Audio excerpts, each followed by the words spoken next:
home. Take me back to a day when we weren't alone. Take me back to an age when the world felt small, way back before we blew it all. Take me back to a place where I felt at home. Take me back to a day when we weren't alone. Take me back to an age when the world felt small, way back before we blew it all. Too many things going on, I can't keep track of them all. From people dropping a bomb to people putting up walls. I feel like life is on hold, perception stuck in a vault. I know that time can heal all, but how much time till we fall? It's awfully chilly outside when there's no shelter to hide. When everything is a lie, you'll find that out in some time. But when the things on your mind are all considered a crime, communication aside, we'll all just fight till we die. Is this an argument or just the start of it? Either way, I don't wanna be a part of it. Can I just get some space? I don't have the heart for this. I can't be picking up the pieces, fixing scars from this. Is this an argument or just the start of it?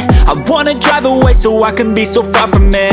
I wanna find a place where no one breaks their promises, or maybe drown myself in something that is bottomless. Take me back to a place where I felt at home. Take me back to a day when we weren't alone. Take me back to an age when the world felt small, way back before we blew it all. Take me back to a place where I felt at home. Take me back to a day when we weren't alone. Take me back to an age when the world felt small, way back before we blew it all. I know that things seem bad, but they could be much worse. There's always someone else who has a greater curse, a greater thirst, a hunger, pain, and mercy. Just find whatever you got and try to be thankful first. I wanna feel again, I need a couple friends. I never really understood just how the story ends, but I can feel it's tense, don't know the consequence. The volatility of life, my only confidence.